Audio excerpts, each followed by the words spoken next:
Hello বন্ধুরা, মোনা দুষ্ট ভিডিওতে সবাইকে স্বাগত জানাই। এটা দেখতে পাচ্ছ, এটা হচ্ছে গিয়ে বোগেনভেলিয়া গাছের ডাল। আজকে দুষ্টুকে স্কুলে নিয়ে গেছিলাম, সেখান থেকে আসার পথে এই ডালগুলো আমি কবে থেকে ভাবছি যে এই গাছের ডালটা তোমাদেরকে আমি নেক্সট ভিডিওতে ফুলটা দেখাবো, ফুলের রঙটা আমি ভুলে গেলাম ভিডিওটা করতে। এই অনেক দিন ধরে মানে নেব করছি, কিন্তু ডালগুলো না মানে এত উঁচুতে ছিল। এবার বৃষ্টির জলটা পড়েছে, মানে বর্ষাকাল ছিল, বৃষ্টি হয়েছে বলে বেশ বড় বড় গাছ হয়ে মানে নিচুর দিকে নিয়ে গেছে। তাই দেখে আমি ভাবলাম এটাই সুযোগ, এই সরুটাতে হবে না বলো, তাও জলে দিয়ে দেবো, যদি হয়তো হবে আমার লাক। এইগুলোর পাতাগুলোকে প্রথমে ছেটে নিলে দেখি হয় নাকি।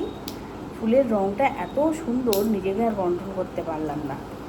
দুষ্টু সারা রাস্তা এই কাটার খেতে খেতে এসছে। এই দেখো, আমি এই ডালগুলোকে ঠিক এইভাবে ছেটে নিলাম। ছেটে নিয়ে আমি এই যে আমার যে জলটা আছে, এই জলের মধ্যে দিয়ে দেবো।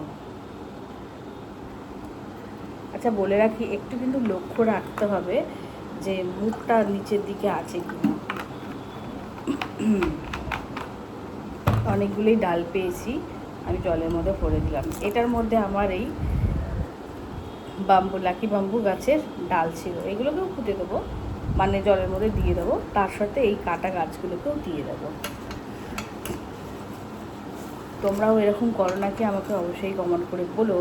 রাস্তায় পছন্দের গাছ দেখতে পেলে এরকম ডাল কেটে নিয়ে আসো কিনা।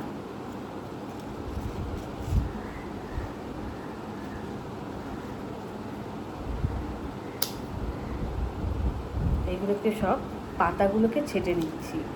পাতাগুলোকে ছেটে নেওয়ার কারণ, পাতাগুলো বিশাল বড় বড়, এইগুলো দিয়ে সহজেই মানে গাছগুলোর পাতাগুলো থাকলে শিকড়টা করবে না, শিকড়টা ভালো হবে না। এরকম ট্যাঁচা করে কেটে নিচ্ছি, দেখো এরকম।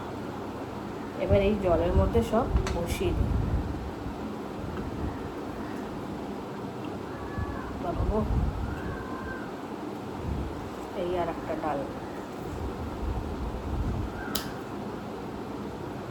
পুরো পাতাগুলো কিন্তু ছেটে দিতেই হবে, তা না হলে